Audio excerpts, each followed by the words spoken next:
tell you now, I ain't no holy individual, but I am righteous. I'm not gonna lie to you, I'm not gonna steal from you, I'm not gonna cheat you. I'm gonna tell you the truth, whether you like that or not. That's it.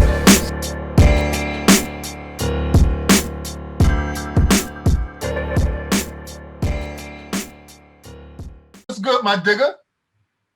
I'm good, man. You know, just in the lab. You know, wanna. Yeah. You know what, yo? I used to watch your videos back in the day all the time, man. Like when you was having the little clips, little skits. When you was roller skating one time, and then you go to the lab. Oh, that's a wow. So that was that's what's up.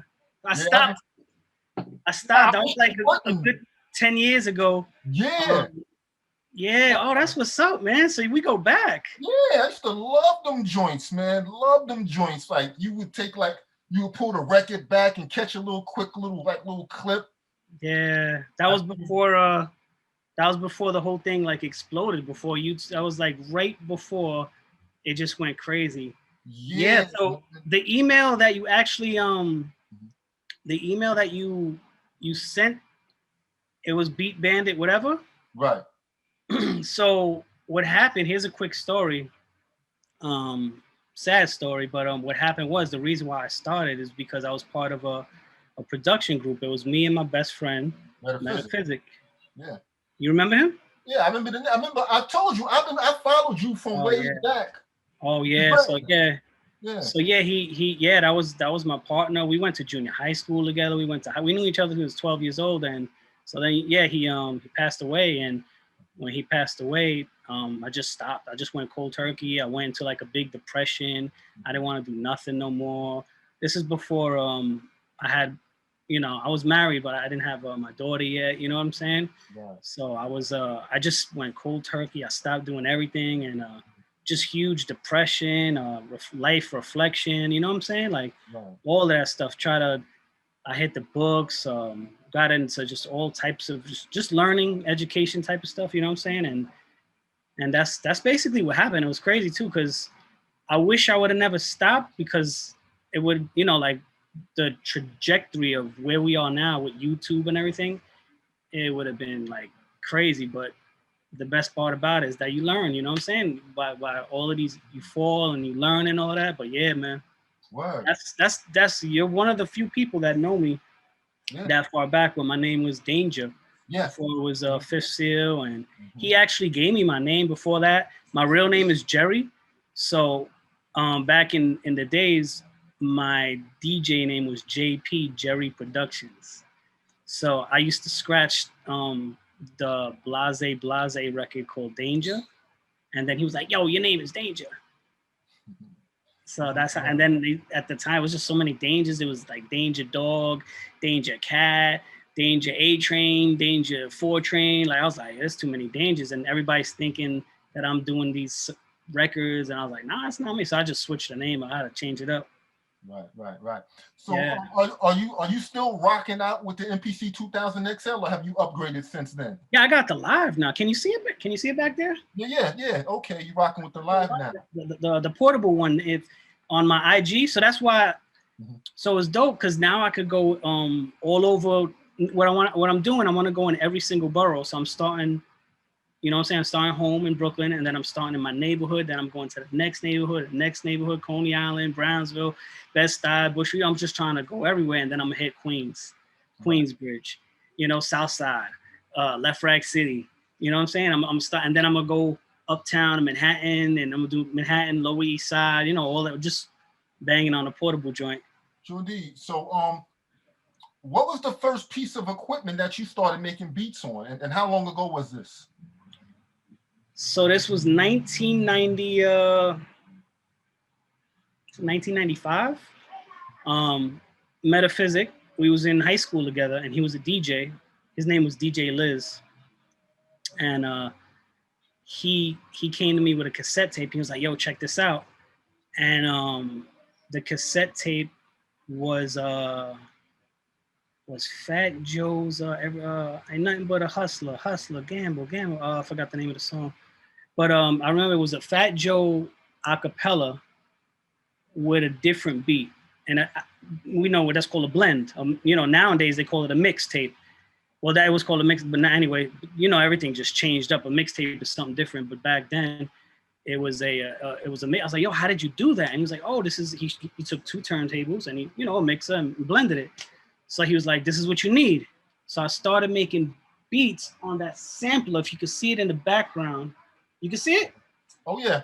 That is a little 12-second sampler. And there's a 4-track right there. Ooh. This is back in 1990, this is 95. And at that time we were going to a pretty well, all of the schools were bad, but our school was particularly bad. It was a failing high school out here in New York City.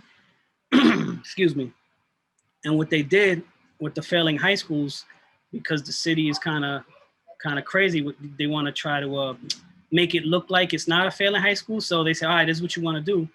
They threw the failing high school students that were most likely to drop out to get diplomas. Oh, thank you. It's wife. To get diplomas, and they threw us in internship programs so we could graduate. So they threw me at a recording studio in Manhattan called D&D Studios. So yeah, man. So at 90, like it was December 95, the whole 96, and then 1997. So it was like almost 3 years. I didn't go to high school. I went to there for an internship, and it was like, that's why I saw that, like, kind of molded my whole insight as production, like how to make beats. I watched the most famous one was Reasonable Doubt, Jay-Z.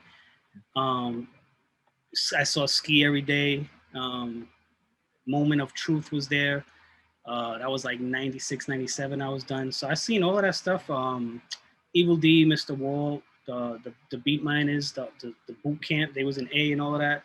So it was that shaped my my experience as like the sound that I got today, that boom bap sound. You know what I'm saying? That was from that whole experience, watching all of these guys setting up their equipment, putting 2-inch reels in my book bag. As an intern, you did all the dirty work. You swept, you mopped, you vacuumed the weed off of the consoles, and then you bought bricks of weed for these dudes.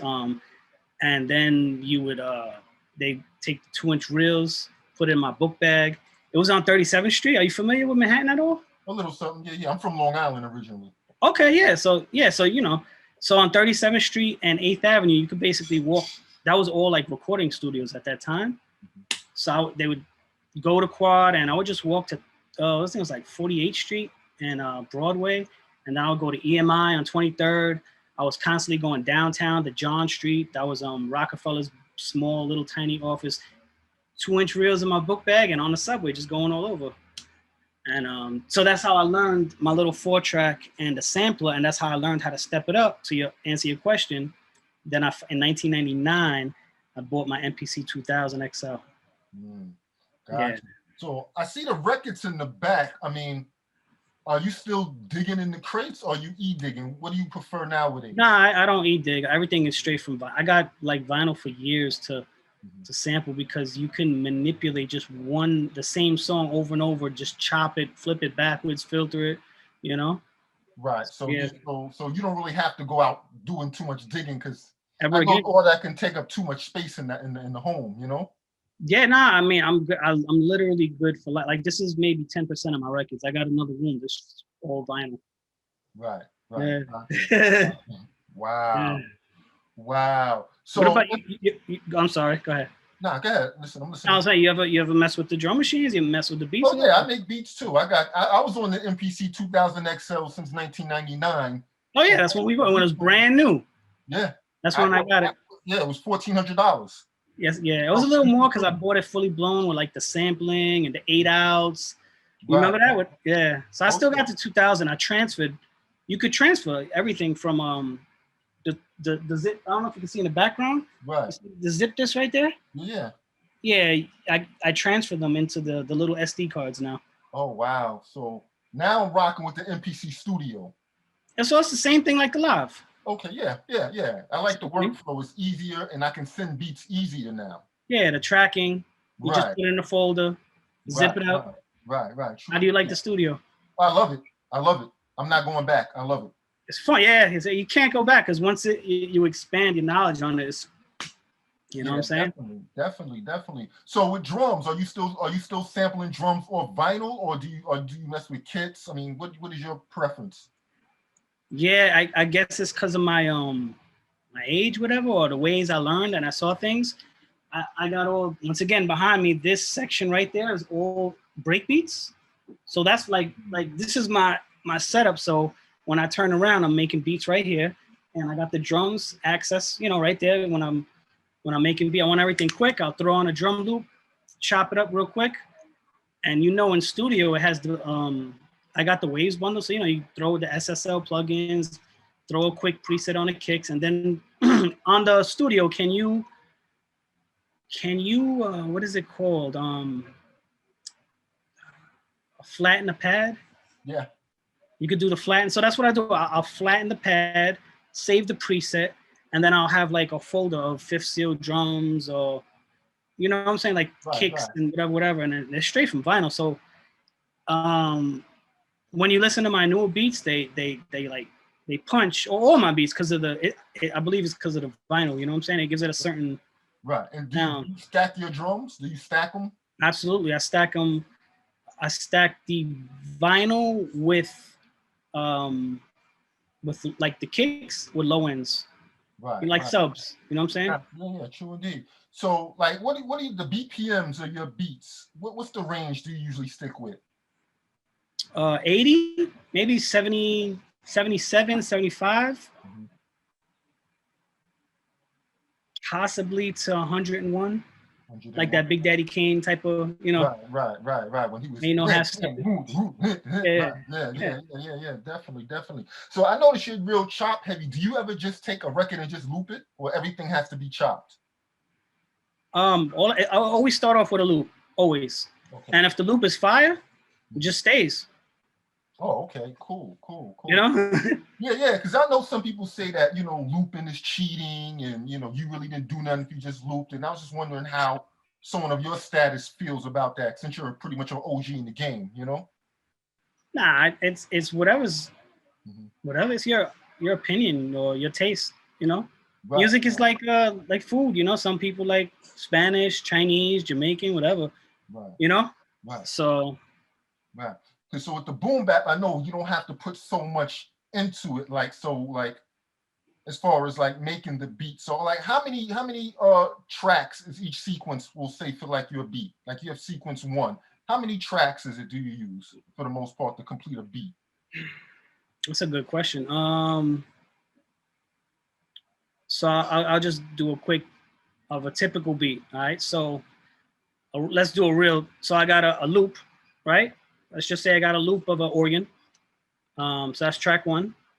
Track 2, let's say impeach the president, right? You know, impeach the drum break. All right, cool.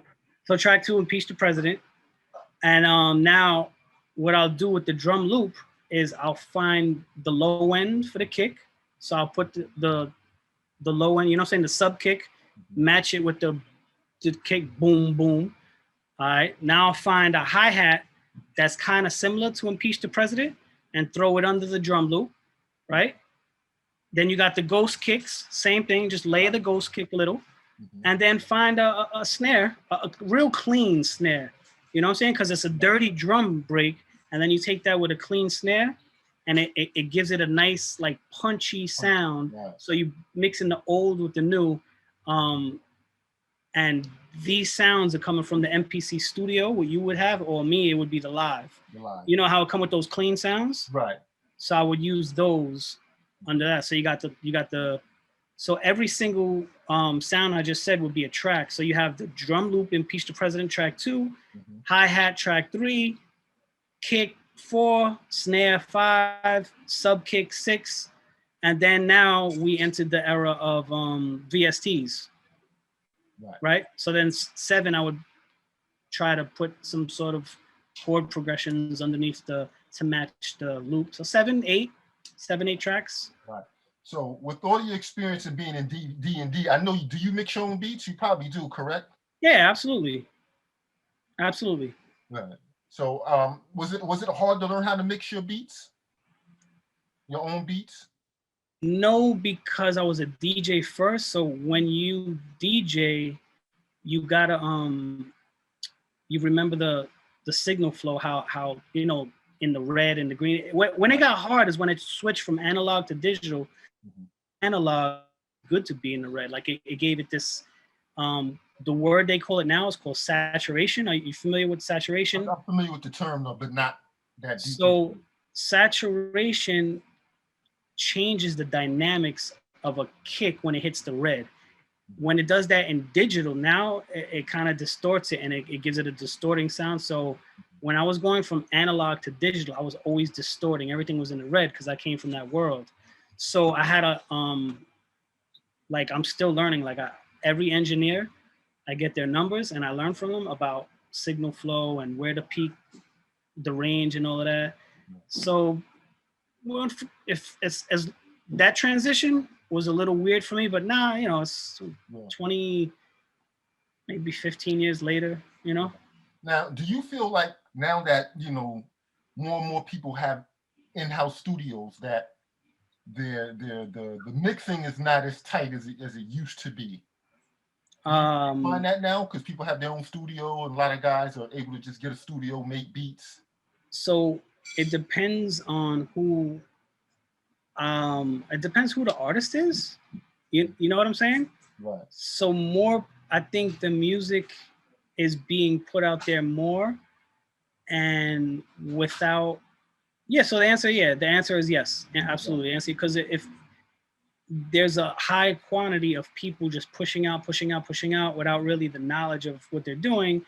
But then at the same time, they're being hits. And so a good example that I was in a studio yesterday and I was talking with the engineer and we were saying, he was like, yo, no, at the end, you know, he uses Cubase. Right. And that's a really old pro. I said, wow, I haven't seen this in years. And he's like, at the end of the day, when you hear it on the listener's like, yo, that was done on Cubase. I love this song. That was done on an MPC Studio or FL. Nobody cares. Right.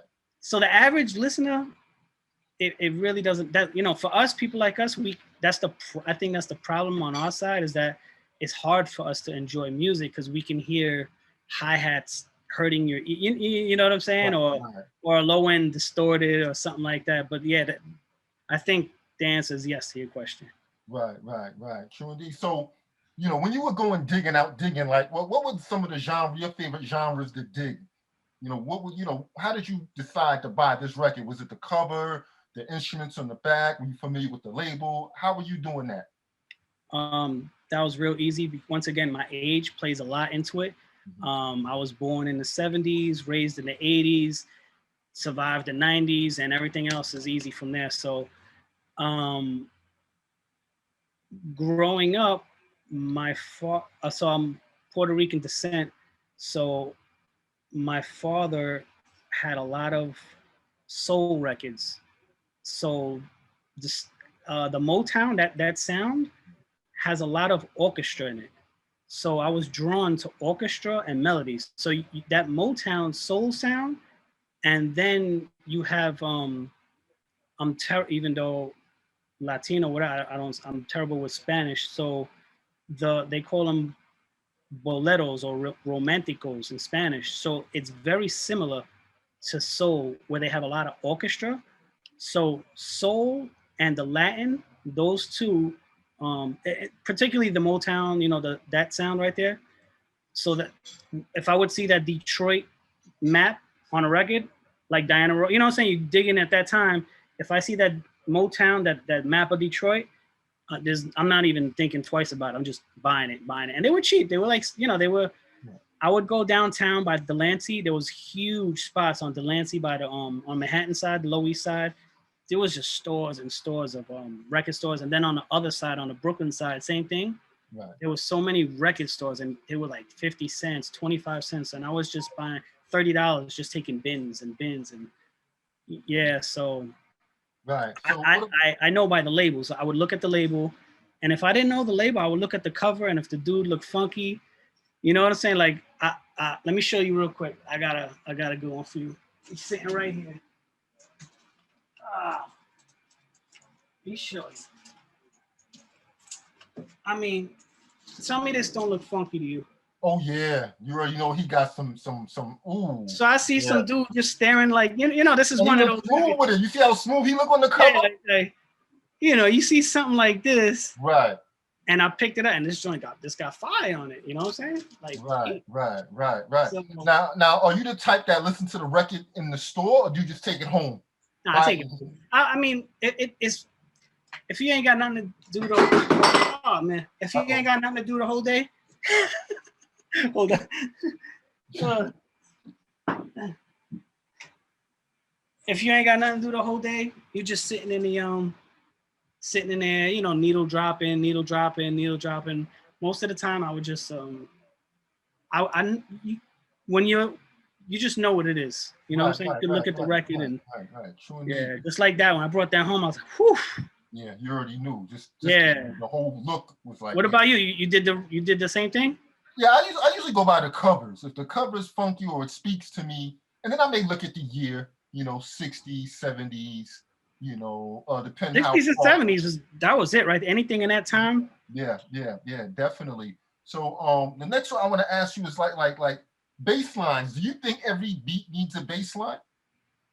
Nah, I don't. I just if once again, it's because of that era that I come from.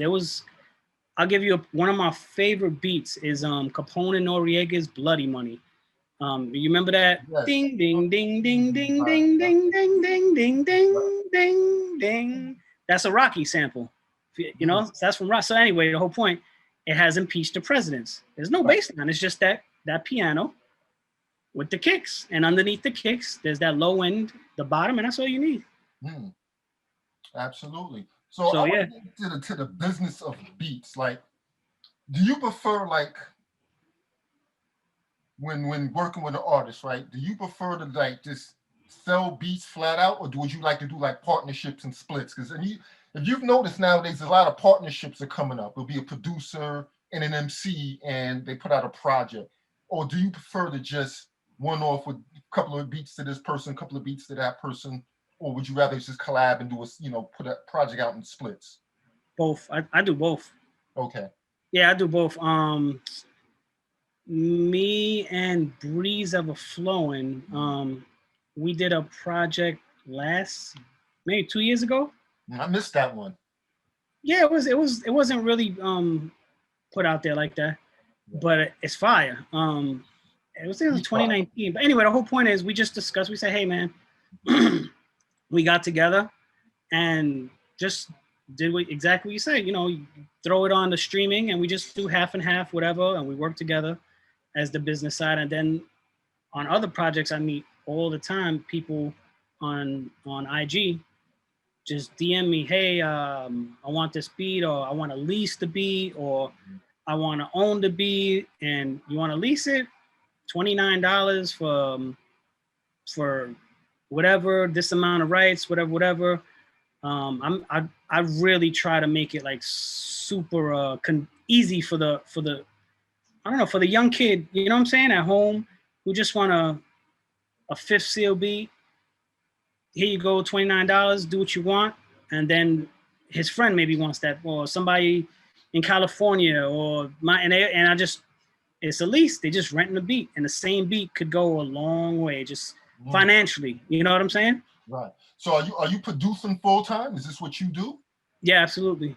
Okay, wow. Because I was going to ask you, like, what are the ways, nowadays that, because I guess we consider like an underground, boom bap beat maker.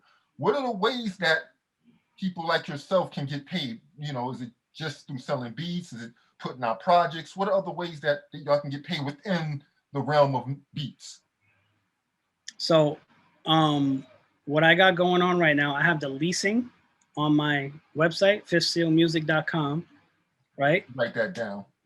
Yeah. Check it out. Just it's hit the link in my bio, and my IG is there. Okay. And what I do, I actually so how I got it set up. You go to my website right now, and you get 5 free beats. So I could literally produce your album for free, like an EP. You get 5 beats, but the thing is, it's not exclusive. So you're gonna get the same 5 beats. You're gonna get the same. Everybody's gonna get the same 5 beats. So from there, we gonna develop a YOLO's a hot, and I give them like I think they're my hottest 5 beats. It's not like no throwaways. They're fire beats. So that's number one. So they're getting 5 fire beats for free. Number two, now we got a relationship. We're going back and forth on emails, and they're going through my beat store. Basically, that's what it is. It's a beat store. They're going through the beat stores, and now you have different tiers. So now that I, as a producer, and you're the artist, I have your email. Now I got your email. Now I have John's email from LA, and I have Tom's email from Chicago. So now I'll just collect everybody's email from the 5 free beats, and I'll just shoot out an email to everybody. Hey, check out the beat store. What do you think about this one? That's one way. Leasing is very, very profitable. So you're selling the same beat over and over again. Right. Wow. That's right. Over and over and over. People actually buy it? People actually will so that's the big question. When a person wants to buy it, they have an option, a 29 beat. Now $29.99 beat, I'll say full ownership, I don't know, $700. You look on the website, like $699, $599. And what happens now is that they own it, it comes off, they own it, they get the stems. The stems are the separated tracks, what we were talking about earlier, the kick snare, and now they have it and it's gone. I can't do nothing. I can't sell it no more. And so that's so let me ask you a question. Like, so you got the beats for leasing, right? I lease the beat, another guy leased the beat, right?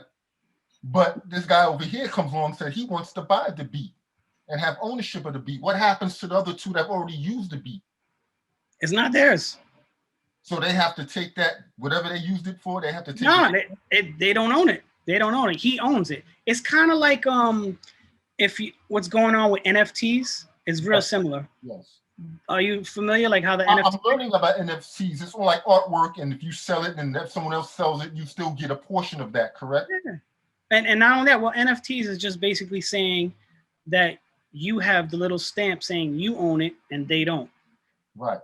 And it's the same thing applies on this end. Like they leased it, but they don't own it. Right. They don't have the stems. This person can once he owns it, he could now tell people, yo, this is mine. I own it, you don't. You know what I'm saying? It's just basically an ownership type of situation. Yeah, very, very interesting. I'm glad we're having this conversation because you just I learned a lot, bro. A whole new world. It is. It's a whole new world, especially for our age group, because I learned all of this from the youngins. And not only did I learn from the youngins, I learned it from not my genre. I learned it from the trap producers. So the trap producers are on their business game big time, and they've been showing me all of this stuff. So I was like, so instead of checking the next placement, the next hot placement, you're doing something different. I see. You know. Oh yeah. Now it's all about financial independence. Right. Ever since 2020, that just opened up everybody's eyes. Like we can really do this. Especially we have holidays every year. We have with your beat store and the leasing game, and you have everybody's information, you have my email, you know what I'm saying? I got your email. So now we have each other's emails and information. New Year's, I'm gonna be like, yo, for the producers, I got this New Year's sale, 50% all 5th seal drum packs. And just, and then they coming in, you send them the link, you send them to your beat store, or long-time people, hey, I just made a special drum pack just for you, and just give it to them for free. The name of the game right now is just providing value. You have to be able to teach somebody something that from your experience to help the next generation or older generation. It's now providing value. It's no more about taking, you know what I'm saying, grabbing from what you could get from people. Now it's about, this is what I got, this is what I learned, here you go.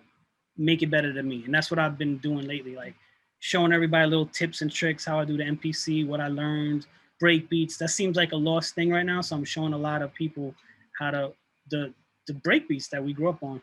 Right. So, okay, so now with the leasing and the selling of the beat, who's responsible for that sample clearance? Are you clearing that sample before you lease it and sell it by asking too much? Nah. Okay. That's a really good question. I would say when you ask that question, it would be the answer would be a label because we're doing this independent, and when you do independent, there's no clearing sample. You're just throwing it out there, and people are streaming it. You know what I'm saying? Right. Everything. Yeah, I always like when I did stuff for other artists, they would like the labels would handle that stuff, not the producers or the artists. But Right. in the contracts, the lawyers would handle that, and they would, sample fees and stuff. Gotcha. Yeah, because I was just wondering, because I know it's sample based, and you're leasing it, or someone wants to buy it, full rights of it. So once they buy it and they own that beat, do they take responsibility for that sample? Absolutely. Well, Okay. yeah, nobody's coming after nobody with it. Like you're not pushing high numbers in streams and stuff like that. Nothing's happening. What's his name? I think it's Juice WRLD. Rest in peace. He passed away, right? Mm-hmm. Remember he had the You remember Nas's album, The Message? Yes. Remember the actual song called The Message? Mm-hmm. So I think Juice WRLD, because that's what he used, that same sample, and he blew up with that. And then he obviously had to pay after it blew up. So that's how it usually works out. If you buy a beat from me and you pop off. Right. So it's interesting. So you're sustaining a career as a beat maker without having to be on the hottest underground. You're not on a Griselda album. You're not on a Hus Kingpin album or a Smooth album, and you're maintaining a career. This is an interesting perspective because with this platform, there's going to be up and coming beat makers watching this, and you're teaching them something. That's a jewel right there. Yeah, a very big jewel. I mean, I myself is like, wow, I'm blown away. Yes, it's mind blowing because what's dope about now is that you can. So imagine if me and you, right, when we were 16, right, when 15, when I started getting this stuff. Now they're on these computers. They're living with mom and dad just like we was at that time, but they have the opportunity to reach. If you in New York City, you can reach Germany, Australia, all from your bedroom, right? And what's ill is that this is what's so dope about this time that they're coming up in, that we're all living in together, is that you could be living at mom and dad, never get a job, and start off making $10,000 a year. Next year, you figured out how to do marketing. You take that 10 G's. Oh snap! I can put a $5 ad here on IG.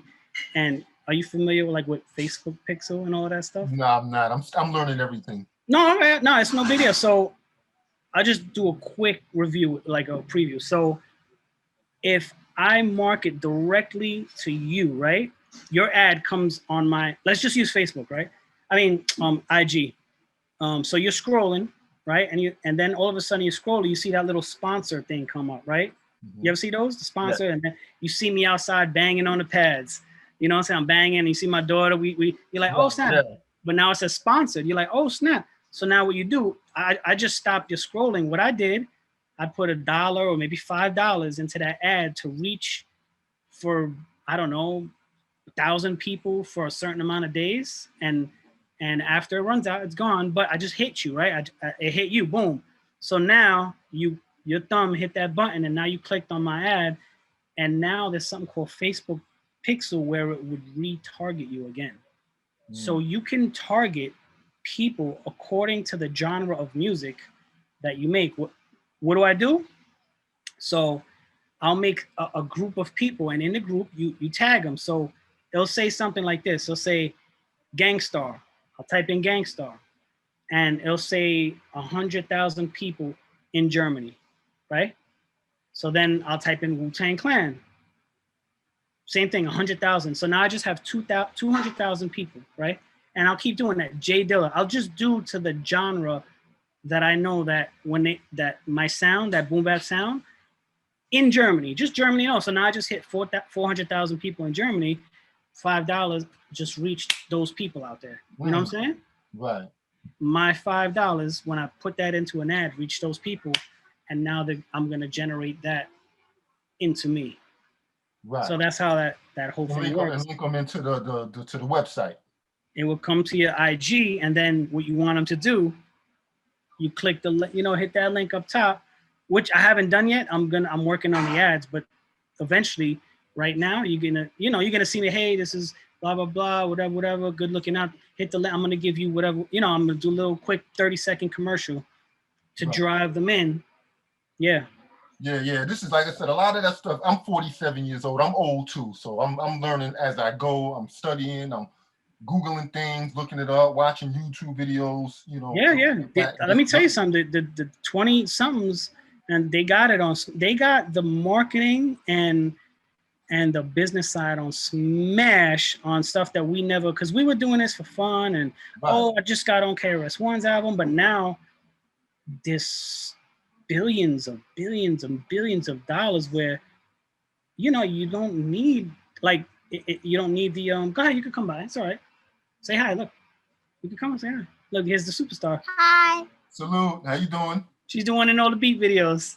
Yeah, I see you in the beat videos. I see you. Say thank you. Thank you. You're welcome. You gotta go to the bathroom? Okay. Wow. So yeah, I'm actually her sidekick. Yeah, I know. I see that. She's the star of the show.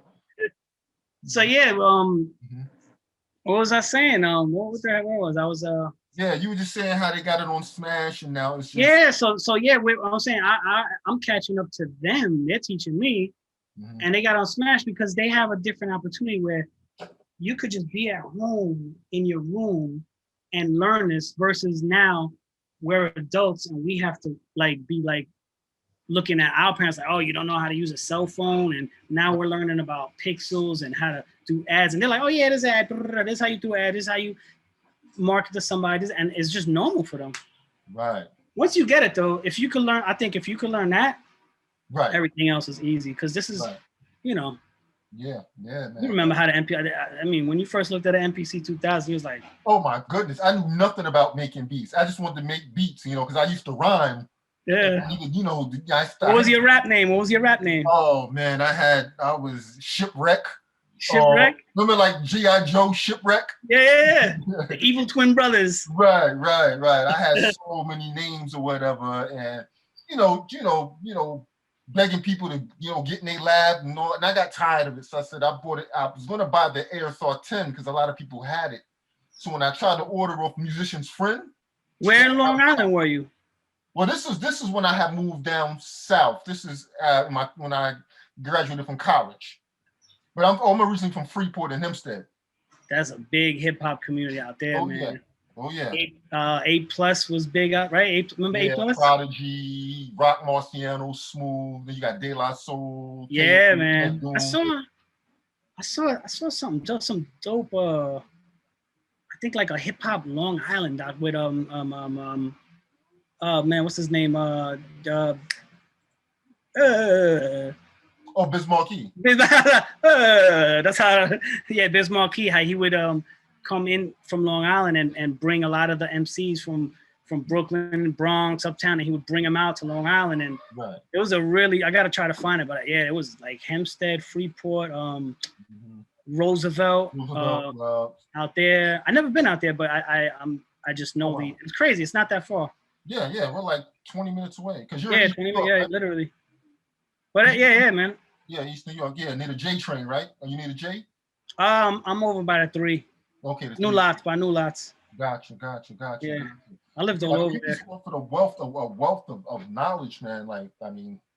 So that's what I'm trying. Like, that's the game we are in now, and it's not a game, but as people like our age, we can give so much value to the youngins and show them, because I get questions all the time about what you see and about how do you get records, and teach me about the MPC, and I'll do stuff like this. Remember how I IG videoed you? Right. Remember I did you on a video. Oh wow. Remember when before we got on the call just now? Yeah, sure did. Yeah. There'll be they'll be asking me. I say, yo, man, I just, oh snap, you hit me on a video. I'll just video them, and people love that. You know what I'm saying? Right. I just do the video, and just show them how to use it, and then I'm done. I'll just like, yo, that's $500, man. You gotta cash at me. That's not for, you know, I'll joke around with them. But yeah, people love that. It's just providing value. Yeah. So so what's next for you? Are you got any more projects, or are you gonna just continue with just, you know, leasing the beats, the sample packs, the drum pack? What's next for you? What are you doing next? I'm learning music theory right now because it's expanding. You know, with the VSTs, learning chords, progressions, and all of that. Just trying to grow my mind to catch up with these times. So I'm learning music theory right now. It's really fun, and my wife is an incredible. Me and my wife met through music, and she's an incredible singer. So I'm taking the route of kind of like Alicia Keys and Mary J. Blige. She's like that. Right. But kind of bring that that Mary J sound to 2021. Right. Or it's gonna probably be like 2022, but keeping it boom bap, but with singing. You know what I'm saying? Right. Yeah, that should be pretty dope. That should be pretty dope right there. You know? Yeah, she's amazing. So the leases too that I'm doing, they also, I forgot to tell you, another big plus, having a wife that can sing, and my daughter, she sings too. So we're training her up musically. We're throwing the hooks in. So you have a beat and you'll have my wife hook in there as well. And my daughter harmonizes, and you can't even tell, it sounds amazing. Wow. Yeah. Wow. So that just like, once again, it brings value where if you was a rapper, you don't got to do nothing. Just hit your 16, you got a hook, boom, boom, boom, and you're good to go. Wow. Yeah. That's dope. That's very dope right there. So as far as any artists, are you going to be working with any other artists that, you know, that's in the game right now, or you just not even thinking about that? Nah, I kind of chilled out with chasing artists now. I kind of want them to become fans of me because I'm a fan of all of them. Right. You know what I'm saying? So now you gotta, like I said, it's a different world. I'm working with more collaborating with producers right now. Okay. And right now, who's helping me a lot, who's teaching me. You see how I told all the youngins? Well, Frankie Cutlass, you remember him? Yes, sir. Puerto Rico. Yeah, he's helping me out a lot. He's teaching me a lot of the tips and tricks from his era. So that's who I've been with. Remember how to I hit you up. I was like, yeah, I'm gonna be in the studio again all day. Right. So he's been mentoring me and helping me out a lot. Definitely. So shout out to Frankie Cutlass, bro. Yeah. Frankie Cutlass. Yeah, you. Yeah, I remember that. Yeah. Frankie Cutlass. Yeah, Puerto Rico was his biggest hit. Yeah, Puerto Rico. Yeah, man. Politics and BS was his album. Yeah. So I wanted to ask you something. It just slipped my mind because you mentioned Frankie Cutlass or whatever. But who are you vibing with right now as far as like new beat makers that's in our lane? Who are you vibing with right now that you like? You mean like from the Pete Rock Premier era, or no, because that's too easy to ask you those questions. I already know the answer to that. I'm talking about the beat makers that are out now doing their thing. Who are you feeling? So right now, my favorite, I really like Knots. You ever seen Knots on IG? Knots is just, the dude's like an alien. I really like Knots. People, I think they might be like my age. Static Selector. Oh yeah, nice. Static Selector, Marco Polo. You know those. Illmind. You familiar with Illmind? I'm familiar with Illmind. Yes. Illmind, I learned like he's super smart. So everything I'm telling you, I learned it from Illmind. He has a YouTube channel. He had a YouTube channel called Blap. Blap, yes. I think Blap Chat or something like that. And I would just go on his live streams, and I think he's on Twitch right now. I follow him on Twitch. Right. So it'll be like Illmind, Knots, Marco Polo, Static Selector, and I just try to learn like whoever's Oh, you know who else? I learned a lot from Curtis King. Curtis King. Type him in YouTube.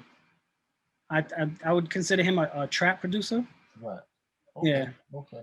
Now. So that's another. Sorry, I'm sorry, but that's another thing that I learned is just because we do boom bap, I learned so much from the trap. Even though it's not our genre of hip hop, but the tips and tricks that they're teaching, you could apply it to our genre. So you're saying you're looking at the musicality of it, not the business wise of how they monetize. You're looking more so how they're making their beats and how you can apply it to the boom bap that we. That's exactly what I do. That's exactly, yep. So they'll say, yo, I did this VST. I learned how to something I would probably never do it. They were like, oh, this is how you slide an 808, and they'll show the process of like, oh snap, I could use that on a chop or something, and like, yo, how did you do that? I was like, you just watch and learn from everybody. That's the key. Don't be closed-minded. Yeah, I was I think as boom bap beat makers, we can tend to get a little closed-minded. I think it's got to do with the age too. A lot of the youngins, they're not, but I think our age, you kind of get. You don't want to be the what's the saying? You can't teach an old dog new tricks. You want to. You don't want to be the old dog, right? Yeah, man. Right. So, out of the new MCs the crop of new MCs that are coming out, is there anyone that you would mind like working with or doing a whole album for? All of them. I think they would sound. So what I do? I actually take the acapellas that if you go online, you could find them on YouTube. Acapella of Joey Badass. Right. I know he's not new, but to us, he's new. Right. Like somebody like that. Even the trap dudes. So I got little brothers, and he's into the. It's not trap. I think it's called drip. Drill. So drill. So the drill. So he's into the drill, and he shows me all the new artists, and I'll try to take. I'll take their acapellas thrown on. I say, yo, this sounds crazy. I gotta get these drill dudes on some boom bap stuff, So all of them, any one of them. Okay. Yeah. Cool. Well, Fifth Seal, man, I want to thank you for taking your time out of your busy schedule to chop it up. This was a very good interview, very interesting. You just gave me a whole different perspective, and I'm sure the viewers will appreciate it as well, man. I mean, I just never really thought about it. Like, here you are, an underground beat maker that's been doing your thing for years. And I was wondering like why I wasn't hearing your name or seeing you on credits like that anymore. I just reached back out to you because I saw you and your daughter, and I'm like, oh, let me talk to him. It's a different game, man. It's a different game. It's a different game, and I see you're maneuvering different, and that's good that someone at your age and your status in the game can still find a way to swim within the musical waters and survive off music. That's amazing. It's billions and billions of dollars in just hip hop alone. You know what I'm saying? Right. So imagine you get 1% of that, 1% of a billion. You good. 1% of a billion. You good. Yeah, you good. So and like what we're doing right now, I'm in Brooklyn. You're in Charlotte, North Carolina. So look, this is amazing. You know what I'm saying? It's like every time I do the FaceTime, I'm amazed. I'm like, yo, I can't believe I'm talking to somebody. I was just talking to somebody in Athens, Greece. Crazy. Right. On the phone. He's in Greece. Right. And we come from the era where we zoom, zoom, zoom, and hear that you know what I mean? We come from that era now, and it's just amazing how we could connect. Even the emailing of beats is just amazing. You know? Yeah. We don't have to be in the studio, and we can collab, and it's just amazing. Like it's just one of the best times to be around, and it really is. Learn, it is. I mean, it really is. Books, I highly recommend. Just stay reading, and when I say reading, it don't gotta be hip hop books. It gotta be like, have you ever heard of Napoleon Hill? Yes. Outwitting the Devil. The first one he put out was Think and Grow Rich. I get that. If you want, not for you if you read it, for the viewers. Napoleon Hill, Think and Get Rich or Grow Rich. Grow Rich, yes. For the new listeners, like the young guys, even us, go check out Russ. See, this is a thing. Have you heard of Russ? Russ, I think I have. I'll give you a quick thing. So he's not our genre. I would label it. Oh yes, Russ, right. He made some music, and I think the label want to sign him. Is that him? Well, I think he's from Miami. I'm like 90% sure he's Miami trap rapper. I think his doesn't matter, his ethnicity is Italian. And he put out a song for like a day. Kept uploading it on the whatever the streaming platform he was using, Spotify or SoundCloud. He did it every single day, or he did it once a week for a year. One of those. The point of what I'm saying, he just dropped the book. I got the book. I listened to the book. I read the book. It's similar to Napoleon Hill, but it's the modern day version of it. It like just as producers, all right, just keep yourself read, study. So for hours, if you want to, I would recommend Russ's book. And you it's fire. That's the type of stuff that. You know the name of it? Oh my God. What would it be called? Russ. Just type in RUSS. It's in your head. I think it would be called It's All in Your Head, or It's in Your Head. Right. You know who else got a dope book? Now this is like to kind of just like get yourself pumped up or whatever, or Tim Grove, TIMGROVE, Tim Grove. He was Michael Jordan's, well, the name of the book is called Relentless, and the new book he just dropped is called Winning. I would start off with Relentless and just YouTube him. His name, so Tim Grove, he was Michael Jordan's trainer his whole career, from the late 80s all the way into like you saw The Last Dance? Yes. So he was Michael Jordan's trainer. He was Kobe Bryant's trainer, physical trainer. Right. Charles Barkley. And these are the type of people that help us as producers, because they put our minds in a different zone. So when you look at what we're looking at right now, is you seeing things, it's so much bigger than what we realize, and the potential that we have. Just think in 3 years what this platform is going to be. You know what I'm saying? If you keep doing what you're doing, you come back for part 2. Yo, Fifth, this people, they want a part 2. You know what I'm saying? Now we got 100 or 30,000 subscribers. Next year it just went to 300,000 subscribers. It's that it gets you in that mind frame on how to put $5 behind a YouTube ad, and now you reach into Boom Bap community, and now they're sharing it, and then you don't have to put that because somebody else is doing it.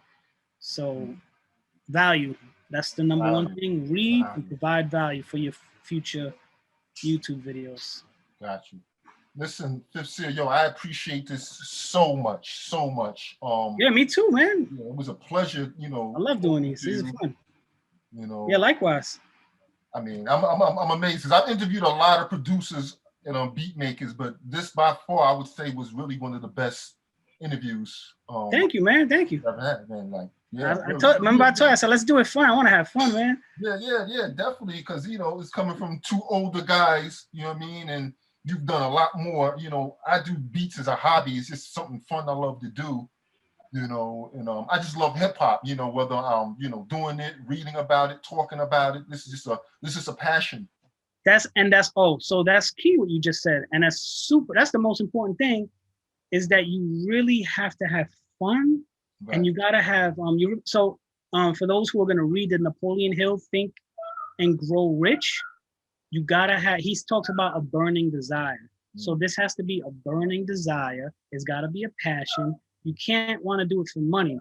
You know what I'm saying? It's gotta be passion, and Russ talks about that, the same thing in his book.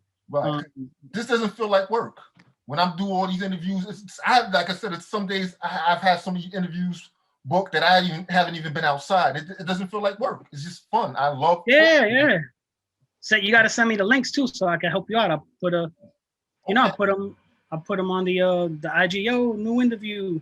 Right, definitely, yeah. Because I'm learning how to edit and everything like this. I'm just do this is out of love. I just love what I'm doing right now. What are you editing on? A Final Cut Pro? I'm using Vegas Pro. Okay. Yeah, I'm using Vegas Pro right now. You know, okay. I made I interviewed J.R. Swifts, who made beats for West Side Gun. You heard of Griselda? I'm sure you're familiar with Griselda. Of course, yeah. Right. Like, you know, upstate. They're upstate. Yeah, upstate. Right. So I made a little snippet for Instagram, and I sat there and all day figuring it out, stopping, pausing, watching YouTube videos, stop, pause, do that, and it came out decent. Yeah. That's it. Once you get it, you don't gotta go back to YouTube, but it takes sometimes 8 hours. I'll be behind this screen right here on trying to learn it, and once you learn the shortcuts. But like I said, I love doing it, so it didn't even feel like work. Next thing I look, I'm like, wow, it's like 1 o'clock in the morning, and I started like 8 in the morning. So it's like facts. It just doesn't feel like work. So I know this is what I'm destined to do because I'm passionate about it, and it doesn't feel like work, and I'm not stressing money. Yeah, there you go. Consistency too. That's another thing he talked about. That Napoleon Hill is like the foundation for every other book that you wrote down. Are you a father? Yes. Happy Father's Day, bro. Thank you. Got a 21-year-old, Oh man, that's an adult. Yeah, that's an adult right there, So yeah, happy Father's Day tomorrow. And same to you. Another thing, for the producers that are fathers, this is a huge advice for you guys. You see, I got a 6-year-old. If you're a new father and you got a 1-year-old running up to you trying to make beats, put the baby on your lap and let them snack on your pads. Don't let them ruin the equipment with dribble and all of that, but always include your children in the process of how you're doing it. So they see, maybe they'll get bored and not want to do it, or maybe they want to do it, but just put them on your lap. That's how I did my daughter. Right. So they get included. You always want to include them what you're doing, and then at the end of the day, you want to have fun. Absolutely. Everybody has fun together. A lot of my beats, she hit the pad by mistake, and I kept it, and it came out fire. Ah, yes. So she get production credit. Don't take all the credit now. I'm the sidekick. I'm trying to tell you. There you go. So that's another thing. Always include the kids. Don't push. I'm trying to make this beat. Don't just bring them. You can't fight it. I got this idea. I want to run it by you before I let you go, right? Let's go. I'm doing strictly for my diggers is really to celebrate us as sample-based boom bap lo-fi beat makers, and I'm celebrating you all when I bring you up on this platform, because I'm a supporter and fans of everybody that I brought up on this platform, But at the same time, you're all are giving value. So when you can tell I'm a beat maker by the questions I ask, a lot of them can tell, like this is not generic questions that I'm just, okay, where you from? Ooh, I'm getting deep into beat science with you all. Tracks and all that, yeah. So I have, what I plan on doing is season 1, maybe like 10 episodes or 10 interviews. But then each month I grab a few all from different episodes or whatever, and we have a panel. We put that up on YouTube where you can chop it up with all the different producers. We all have like a little panel. Fire. And we're talking to each other. And I think people love to see that, because that would be dope. Yeah, I don't think that's been done. I don't know, but I mean, I'm going to do it. I think so. Right. If I can get you, Wavy the God, Marco Polo, whoever, and we all like maybe 5 to 10 of us on this platform right now, just chopping it up. That'd be crazy. Some of the things in the industry, their beat production, their tips, their record finds, what they did for the week. Yo, you got 30 seconds, play a beat, what you made this week. You know what I mean? I'm down. You say less, I'm in. I'm good. If you asking me, I'm there. I'm for it. There we go. I'm for it. We're just having fun. Yeah, I'm for you. We're just having fun and just giving the viewers something to look at. You know what I mean? Content is king. You heard of Gary V? Yes. Watch Gary V stuff, man. That's his phrase. Content is king. Because what we're doing, we're content creators, producers. You know what I'm saying? All of that. We gotta keep pushing out content. Make sure you follow me on my IG page, Boom Baptism too. I got you. Yeah, I designed a vinyl tote bag for the diggers. That's fire. Yeah, a vinyl tote bag. That's hard work. That's a lot of hard work. Yeah. So I got that design. That'll be dropping real soon too. So I mean, congratulations. Yeah, that's hard work. Yeah, man. I'm just doing it all, and it's like I said, it's a labor of love, man. I'm just having fun, man. That's it. I'm just having fun. It don't feel like that's number one. Having fun. All right. Well, I know we can go for hours. I'm gonna let you go and things like that, but yeah, we do like a Joe Rogan, 3 hours. Nah, you know what I'm saying? Definitely. But yeah, Mac, thanks for being on the check-in. Yo, we definitely get in touch. I'm gonna when I get off this, I'm gonna text you my phone number. Let's exchange phone numbers. Yeah, no, for sure, of course. Absolutely. All right. Thanks a lot, my brother. You're welcome. Thank you for having me. And like I said, anything you need help with, whatever, just let me know if I can help you out. Yo, I help, bro. Appreciate that. Thank you so much. Peace.